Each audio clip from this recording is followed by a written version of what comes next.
আজকের গল্প কণা।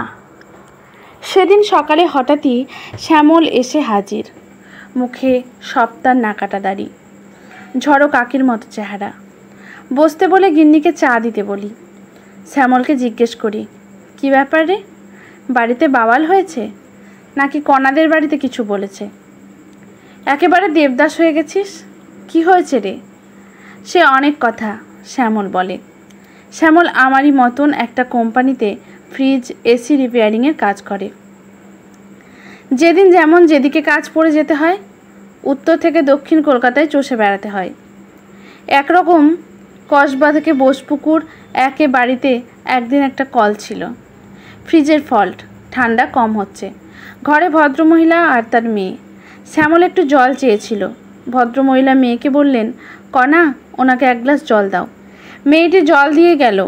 পড়াশোনার ব্যাপারে শ্যামলই বরাবর উৎসাহ। মেয়েটিকে জিজ্ঞেস করলো, আপনি কোন ক্লাসে পড়েন? কণা উত্তর না দিয়ে একটু হেসে মায়ের দিকে তাকালো। কণার মা বললেন, ওর কথা বলার সমস্যা আছে, শুনতে পায়, বুঝতে পারে, কিন্তু অনেক চেষ্টা করেও কথা বলতে পারে না। শ্যামলের হাতের কাজ বন্ধ হয়ে যায়। অপলক দৃষ্টিতে তাকিয়ে থাকে মেয়েটার দিকে।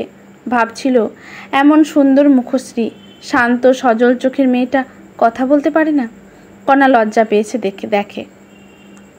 শান্ত আবার নিজের কাজে মন দেয়। কণার মা বলে চলে, ছোটবেলায় কথা বলতে পারত, তারপর বছর 5 আগে ওর নার্ভের রোগ ধরা পড়ে। তারপর থেকে আস্তে আস্তে ওর কথা বন্ধ হয়ে যায়। এখনও চিকিৎসা চলছে, কিন্তু কোনো উন্নতি দেখা যাচ্ছে না। বাড়িতেই পড়াশোনা করে, গেল বছর প্রাইভেটে মাধ্যমিক পাশ করেছে। ইতিমধ্যে শ্যামলের কাজ শেষ হলো। মোবাইলে ওটিপি গেছে, সেটা আনতে বলে। কণা একটি কাগজে লিখে দেয়, বিল পাঠিয়ে দিয়ে। শ্যামলকে সেই টাকাটা অনলাইনে পে করে দেয় কণা। বের হওয়ার জন্য হেলমেট তুলে টুল কিটস নিয়ে শ্যামল দরজার দিকে যায়। কণা একটা খাতা এগিয়ে দিয়ে ফোন নাম্বার লিখে দিতে বলে। ইশারায় বোঝায় যদি আবার সমস্যা হয় টেক্সট করে জানাবে। শ্যামল নিজের পুরো নাম আর মোবাইল নাম্বার লিখে দেয়। বেরিয়ে আস্তে আস্তে একবার পিছন ফিরে চায়, দেখে কণা তার ডাগর চোখ মেলে তাকিয়ে আছে। সেদিন কাজ সেরে বাড়ি এসে শ্যামল রাতে শুয়ে শুয়ে অনেকক্ষণ ভেবেছে কণার কথা। বারবার ভেসে আসছে ওর মুখ। পরদিন সকালে একটু তাড়াতাড়ি বেরোয় শ্যামল। আমার বাড়িতে এসে আগের দিনের সব কথা বলে। আমি ওকে বলি, দেখ, তোর মনটা খুব নরম, তবে তুই যদি ওকে নিয়ে তোর ভবিষ্যতের কথা ভাবিস, সব দিক ভেবে নিস। তোর বাড়ি, মা, বাবার কথা, তারা মানবেন তো? ভাই বোন নয়, ছোট। শ্যামল বলে, সেটাই তো ভাবাচ্ছে রে, দেখি জল কত দূর গড়ায়। 1 গ্লাস জল খেয়ে বাইক স্টার্ট দেয় শ্যামল। আজ অনেকগুলো কাজ। এভাবেই 2-3 দিন কেটে গেল। মোবাইলে সবসময় হয় কল নয়তো মেসেজ ঢোকে। কাজ করতে করতে সব অ্যাটেন্ড করতেও পারে না। সেদিন বাড়িতে ফিরে দেখে একটা মেসেজ কণার, ফ্রিজ ঠিক চলছে, তবে একটা আওয়াজ হচ্ছে, যেটা আগে হতো না। একটু কি দেখে যাবেন? কণা, বোসপুকুর। শ্যামল লিখে জানালো, কাল যাব, তবে যেতে বিকেল হয়ে যাবে, অসুবিধে হবে না তো? একটু পরে কণা জানায়, ঠিক আছে, তাই আসবেন। পরের দিন বিকেলে বোসপুকুর মোড়েই শ্যামলের মাস্তুতো দাদা বাবাইয়ের সঙ্গে দেখা। বাবাইদে বলল, কাজ সেরে একটু মাসির সঙ্গে দেখা করে যাস। ফ্রিজের আওয়াজটা ঠিক করে দিয়ে শ্যামল বেরিয়ে আসছে।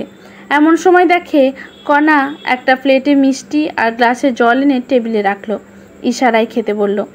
কত টাকা লাগবে জানতে চাইল। শ্যামল বলল, 1 মাস ফ্রি ওয়ারেন্টি। আপনাদের এসির কাজ হলেও আমাকে জানাবেন, টেক্সট করে দেবেন, আমি দেখে যাব। বড় মাসির বাড়ি ফেরার পথে গেছিল শ্যামল। সেদিন মাসিকে কণার কথাও বলেছিল। মাসি কণাকে আগেই চিনতেন। বললেন, কিন্তু ও তো এখন বলতে পারে না রে, আগে ভালোই ছিল। ও তো স্কুলে বড় মেয়ে টুম্পার সঙ্গে পড়তো। ওর বাবাও ভালো চাকরি করেন, কিন্তু কি কপাল মেয়েটার, কে যে ওকে বিয়ে করবে কি জানি। শ্যামল বলে, আচ্ছা মাসি, আমি যদি কণাকে বিয়ে করি? মাসি করুণ হেসে বলেন, দূর পাগল, তোর মা বাবা মানবে কেন? শ্যামল বলে, সেটাই, ঠিক আছে, আজ আসি। বলে মাসিকে প্রণাম করে বেরিয়ে আসে সে। বড় মাসি দীর্ঘশ্বাস ফেলে নিজের মনেই বলে, পাগলটা মরেছে। আজকের গল্পটি এখানে সমাপ্ত। গল্পটি লিখেছেন শুভাশিস দেবরায়, গল্পটি যদি ভালো লাগে লেখকের প্রতি শ্রদ্ধা জানিয়ে একটি কমেন্ট করতে ভুলবেন না। লাইক শেয়ার করে পাশে থাকবেন। ইউটিউব থেকে দেখলে চ্যানেলটি সাবস্ক্রাইব করে বেল নোটিফিকেশনটি অল করে দেবেন। ফেসবুক থেকে দেখলে পেজটি ফলো করে রাখবেন। ধন্যবাদ।